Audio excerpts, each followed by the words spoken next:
Hello, Vanessa here, Alcoholic Sobriety Dates, October 8th, 2017. And I am just going to word vomit and catch up and let you guys know what I've been up to because I feel very pressed to do that. This is going to be a very unorganized video, and that's fine. I wanted to share a couple of things. One, I want to tell people that the reason I got off track with my videos is because I got shingles almost a month ago.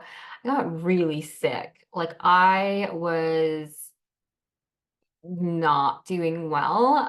It was interesting because it just coincided with a very stressful situation of selling a house I had purchased with my parents. And so that sold. There's a lot of logistics and stuff that goes with that. So that was pretty stressful and that I had to really relinquish control of and just be like, this is not my stuff. I am not participating in this. And it was a huge growing experience for me. And I think my body was just physically and like psychically drained from all of the changes. Just in the last year, I have moved from San Diego to the Inland Empire, changed my entire life, got another job, did all this stuff. And then in the course of less than a year, I reversed all of those decisions and went back to an old job, moved back to San Diego, and have been really struggling to find my creative voice again. Part of that also is because I spent like 2 years, well, like a year and a half, really drenched in a comedy community here in San Diego, which I love and adore. I love the comics.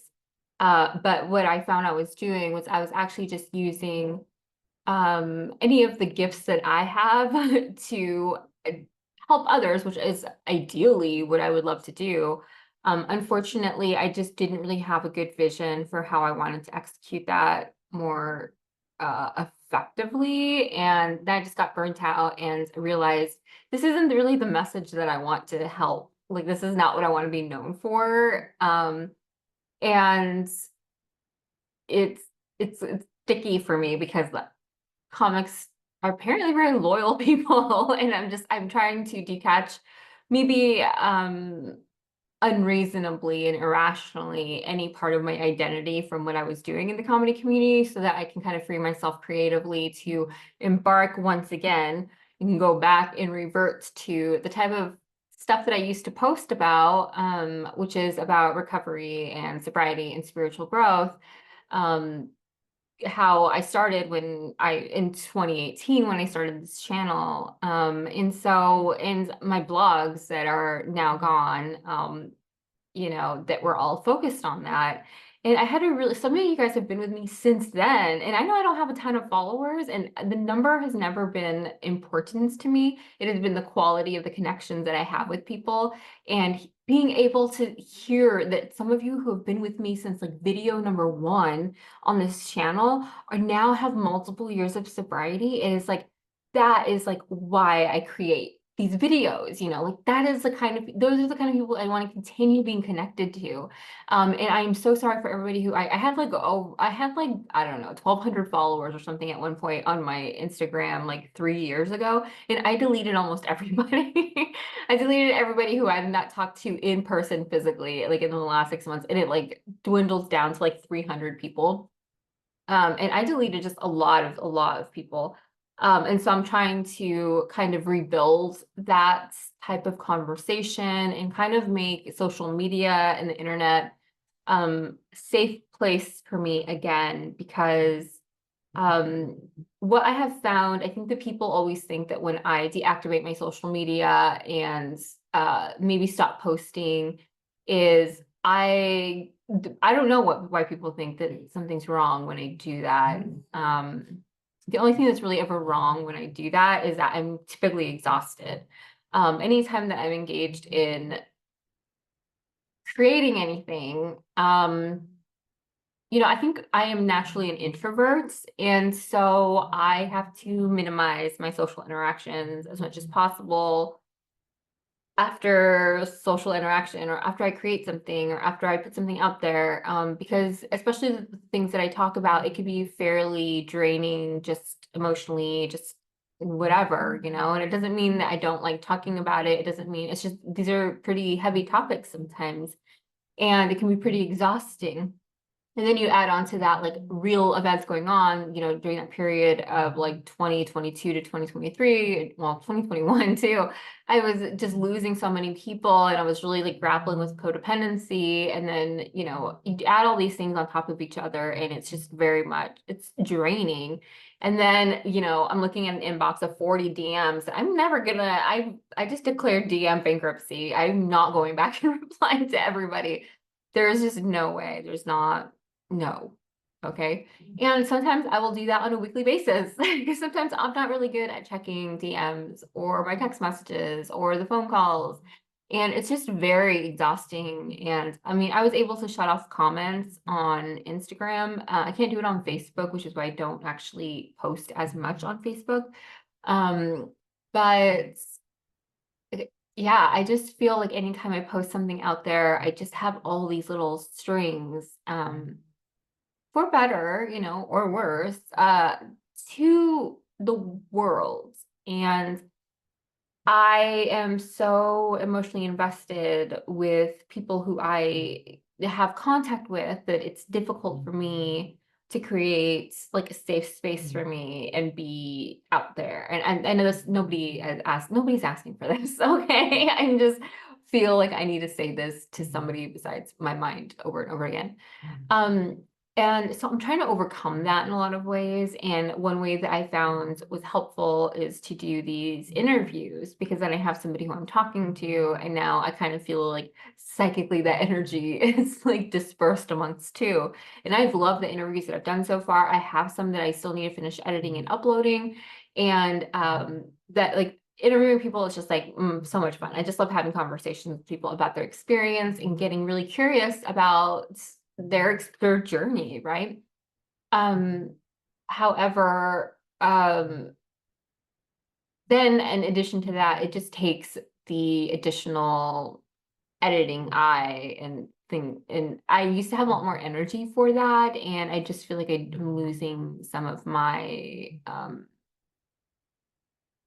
obsessiveness of how I used to care a lot more about how this stuff looked. And I think I've lost that sparkle right now. And I don't know if it's genuine to me, if I'm kind of at a loss, because I've always been so obsessive about making things look cute.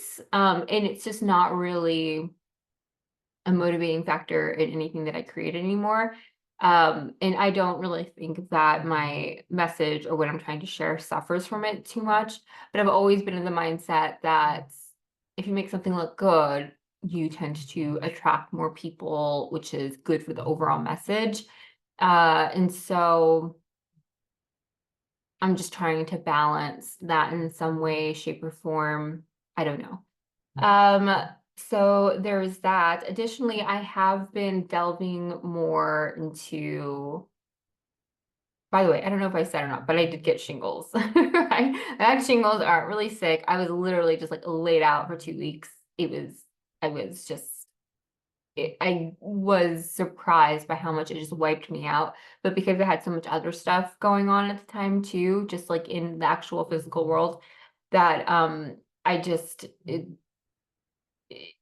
it was a lot. And so I'm just really feeling like I'm coming back into like the presence of the present. And I'm surprised it took me like a month to get here. But in addition to that, I have been continuing to grow spiritually, right? So something that I'm doing is I got a new sponsor. As of today, I had a lovely conversation with her, and I'm really, really, really excited. Okay, you guys, I have not gone through the step work since 2021.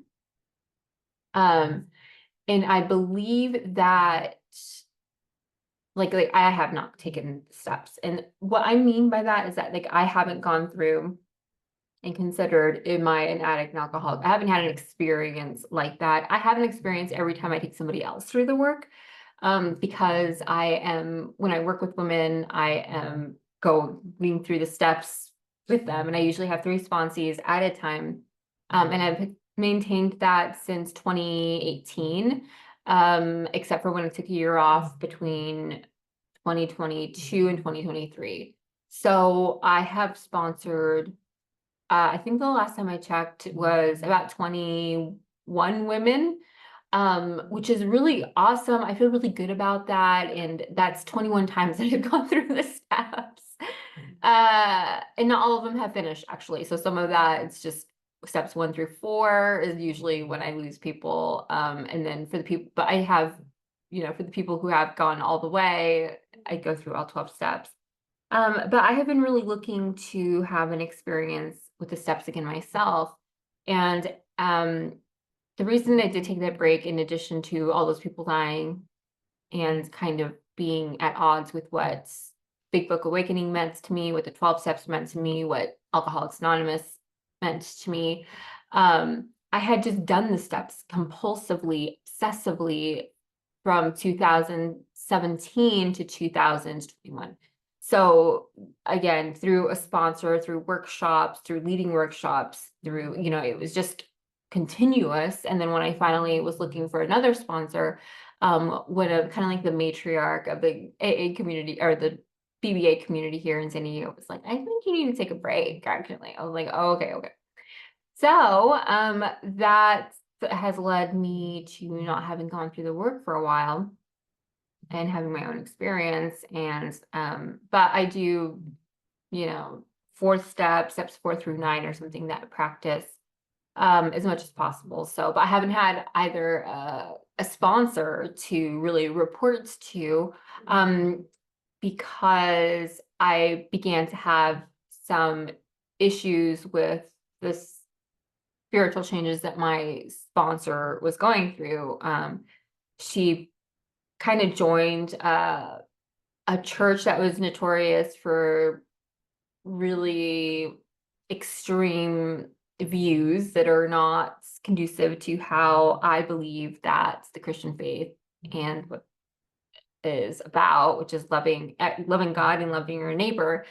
And this is very much not that at all. So what she was a part of. So I have kind of stepped away from that relationship, and got reconnected with some women from my early sober days and asked one of them to sponsor me. And she said yes. And we were actually not going to go through the work through the Big Book Awakening process. We were actually going to go through it through Stephanie Covington's workbook, A Woman's Way Through the 12 Steps, which is awesome because when I was in rehab, my therapist would share pages and give me worksheets from that book. And I never really did it because I was in such deep depression and I couldn't even get out of bed to feed myself, and people had to bring me food. So I'm looking forward to this opportunity to learn how to do the steps in a different way and have a new experience. I just love learning. And so having this experience, I think, will make me more helpful to other people as I continue to work with other women as well. Another thing that I've been doing in my spiritual journey, which I'm really also excited about, is I got to join this course with James Finley, who does the Turning to the Mystics podcast, which is a product of the Center for Action and Contemplation, which Richard Rohr is a co-founder of.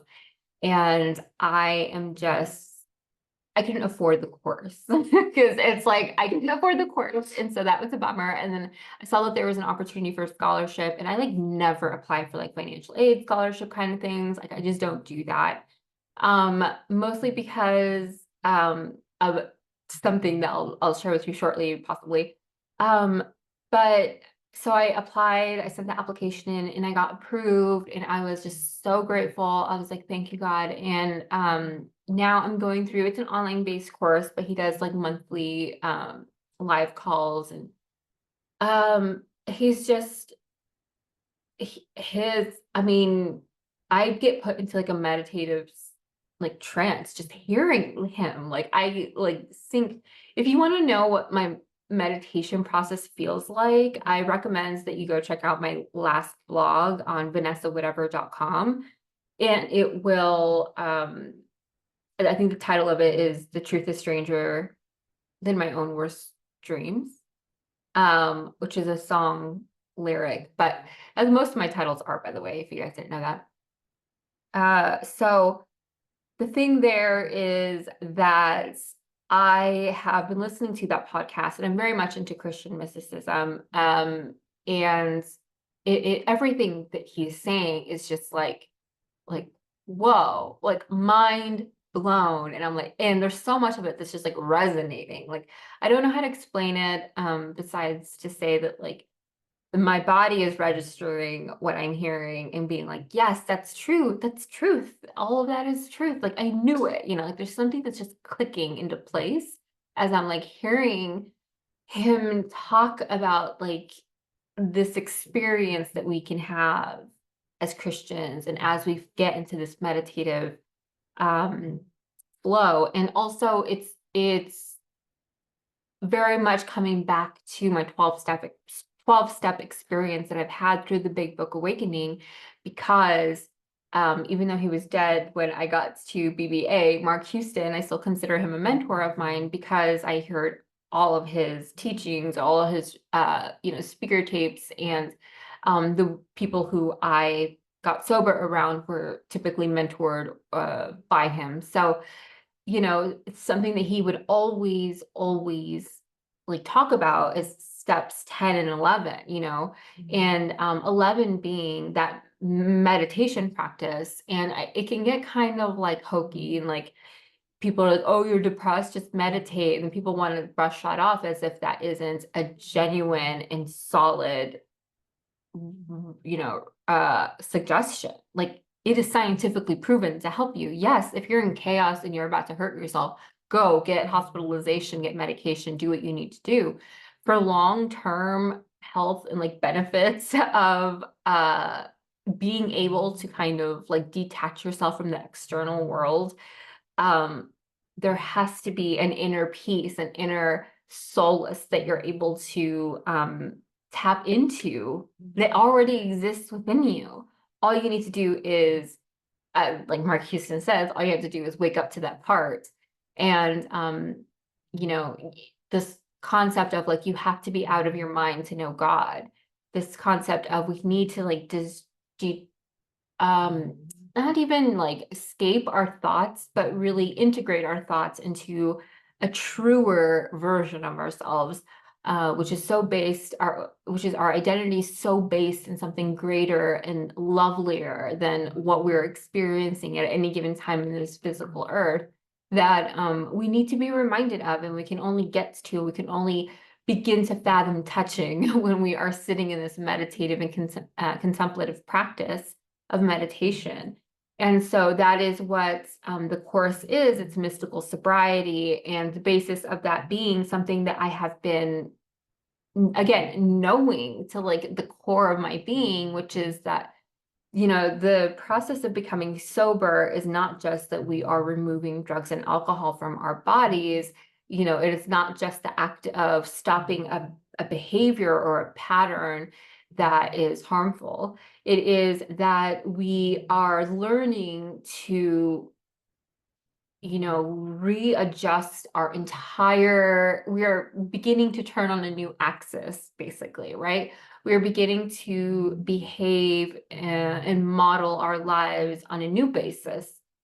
This is why when the Big Book talks about being rocketed into a fourth dimension, like we are now transitioning. You hear a lot on like new agey channels and stuff about like entering new timelines and new realities. And it's like, we are actually doing this. We are actually transcending an old story, an old narrative, by healing. And the way that we heal is by facing and being rid of all of the things that have brought us to that state where we felt we needed to escape from, right? And so the process of doing that, you need a security and a safety that you're able to tap into. And again, this is where the practice of getting meditative and contemplative is really important. Sorry, people are like yelling outside. You know, like, is this fun yelling or is this like dangerous yelling? Okay, it sounds like fun yelling.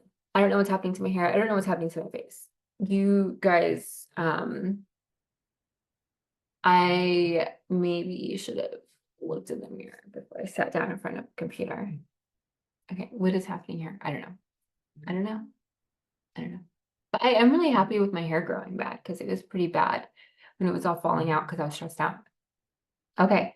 And so that's called mystical sobriety, but it's not just about that drugs or the alcohol, but it's also about being able to apply that to all aspects of our life, right? So yeah, our mental health, our physical health, our spiritual health, our emotional health, our emotional sobriety, which Bill Wilson talked about after he wrote the big book. He feels like he had left out this additional aspect of emotional sobriety, which we need to have in order to stay sober. Because what we are doing is we're not only transcending the toxic patterns of addiction, but also these toxic patterns of self-limiting beliefs. We have to be able to transcend that as well. And we have to begin to experience the world as conditional because it is. There's a part in the big book where it talks about if you have somebody who thinks that they can't get sober because of this or because of that, you tell them that, you know, job or no job, wife or no wife, people can stay sober. You know, it is extracting ourselves from the external environments, our expectations of what we think things need to look like, and detaching ourselves from this expectation that things are supposed to go our way all the time. When we are able to tap into that inner peace and that inner foundation within ourselves, that is untouchable by the external world and its consequences and circumstances and failures to live up to the expectations that we've created in our minds, then we are free to just truly be who we want to be in this world. And I think that that makes us really like crazy, like almost like sexy dangerous, because now the external environment has no real bearing on like what I think about myself, what do I want to share about myself, who do I want to be with, who do I want to spend time with, who do I want to be in the world, you know, how do I want to help people, how do I express myself in the world, and it's just it's just a freer way to exist, I think. And unfortunately, a lot of people in society right now are still under the bondage of these labels and almost like fostered in expectations from like family or previous traumas. And, you know, it's not, tradition and labels are not bad per se, unless they are prohibiting progress and healing. And I think that that's where a lot of the world is right now. It's some of these older ideas need to be shed in order for the world to kind of progress closer to, you know, bringing heaven on earth. And I don't know what it would look like if everybody kind of woke up to that. I remember having a conversation, if you check out the podcast or the podcast episode with Jimmy, who am you is the very first one. He talks about, I might have cut it out. I don't think I did. He talks about in the interview where I'm like, so what do you think about if we all had this experience, you know, like, and he's like, we're not going to come into a utopia because there will just be people who will not wake up to this like freedom that is actually at their disposal. And I think that that's probably more accurate than my very Pollyanna optimistic tendency to think that maybe we can all be free of these weird and dumb and outdated expectations, but it's probably just not a reality. But the good part is that one very tangible way that I can help and I can see and actually experience this type of freedom that I'm talking about is in the rooms of AA, because in the good AA meetings, people are smiling, they're laughing, they're able to transcend all of the pain and all of the trauma that got them into that room, and instead are sharing a message of strength, experience, hope, right? And I think that's beautiful. So mystical sobriety has been something that I've really been doing. And part of that mystical sobriety, Jim Finley, he also talks about, an exercise that we can do is look at, make a timeline, right? And from 0 to 25, write down if you had any traumas that you had, or traumas, big T, little t, anything that comes to mind as far as like, did something happen that shaped how you experienced yourself and how you thought about yourself and what you thought about the world around you? And what kind of behaviors did you develop because of those beliefs? And, how do those continue in your current day as you function in the world? How are you still bringing those old behaviors and those old beliefs into your present day? And I found that just like, right, like mind blowing. And I was like, whoa, like these are such outdated, like I created this like coping mechanism and this defense mechanism because of something that happened to me when I was 8. And it's like, I'm not in that same danger anymore. But anytime I see anything that even has a whiff of like being familiar or similar to that, I just go into survival mode. And it's like, okay, I don't have to do that anymore. Now I can be more aware of it. Now it's been brought to my consciousness. Now I can rewire myself. Now I can heal myself in a new way, so I'm not repeating those same patterns, right? And then next up, he said, okay, now take each of your parents and draw a line for each of them, right? And then do 0 to 25. What were some traumas or events that happened in their lives that shaped and created behaviors and molded their lives, and like how they experienced the world around them? And how did that impact how they raised you? And that's just like, whoa, like I just lost it. I was like, whoa, because just even from like the bit that I know about some of the things that have happened to my parents from not even just necessarily those ages, just in their lifetimes, God, I was able to see, it was just illuminated with like, oh my God, that's why they do this thing that drives me absolutely nuts to this day, which I'm now carrying with me and also reproducing in my life. And it's like, okay, I actually, now that I know all that, I don't have to repeat, right? And how liberating that was. So like even just see that, and it gave me so much compassion for them. And I was able to, because I had not talked to them since October, November of last year, I was able to reach out to them, reconcile with them, and we've even spent my mom's birthday together. And it was a great experience. They're still going through, they're still in repeat cycle mode with their own traumas. And I just realized I don't have to get wrapped up into it. I can actually step back, and I have tried my entire life to intersect and to intercede and to stop that cycle. And it is not my business. It is them repeating things over and over again, and it has nothing to do with me. And it is nice to know that I can also not have to repeat that same cycle. So I had told some of this to my sister, and it was just, and I think I told her like in the course of like 5 minutes, and I had actually gone into certain like, and remember when they told us that they did this, or like they went through that, and she was just like, oh my God, that explains why, blah, blah, blah. It was just like, I felt like fireworks going off, and it was just such a pivotal moment in my own healing journey. And again, I just have so much love and compassion for them. And they will just never be the parents that I wanted them to be, or that I thought that I needed them to be. Because that whole concept of what I thought I needed is also false. And it is built on expectations of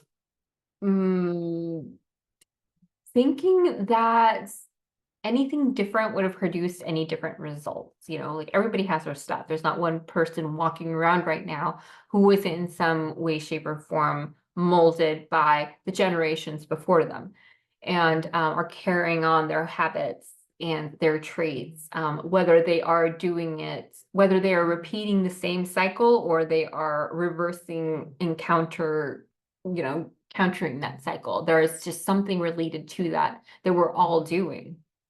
And whether or not we're awakened to it, I don't know.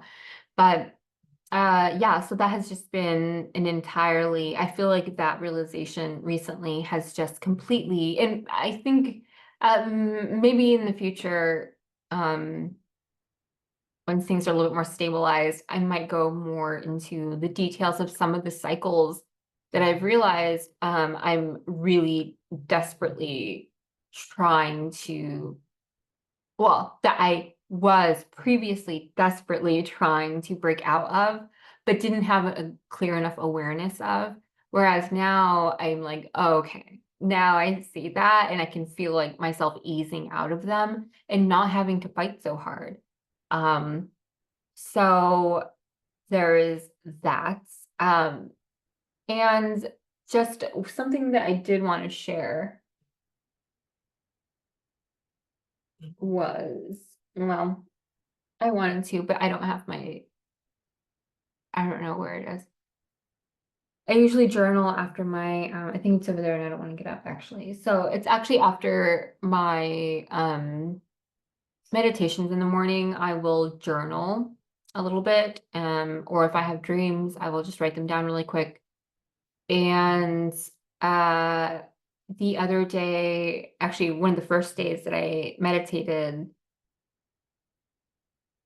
I need to go get it because otherwise it's gonna drive me crazy. It's right there. It's here. Okay. So one of the first things that came up during meditation, this is almost, I guess it was last week. It was, and it came in so clear. It like I had to write it down like immediately. And the question was, what do you have to tell me?